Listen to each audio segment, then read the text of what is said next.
Selamünaleyküm arkadaşlar. Biz şu an ihramlarımızı giydik. Süleyman abimle beraber inşallah Mekke yollarına doğru yola çıkacağız. İstanbul Havalimanı'ndayız. Böyle bugün video paylaşamadım. Kısa bir video çekmek istedim.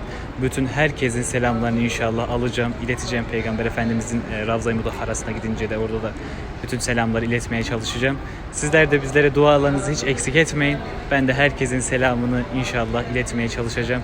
Sizleri çok seviyorum. Kısa bir ilahiyle bitirmek istiyorum. Giydim beyazları, düştüm yollara.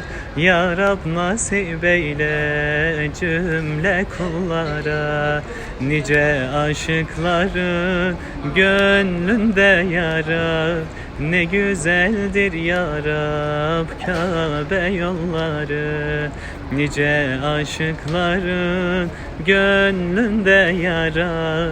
Ne güzeldir ya Rab Kabe yolları. Allah'a emanet olun.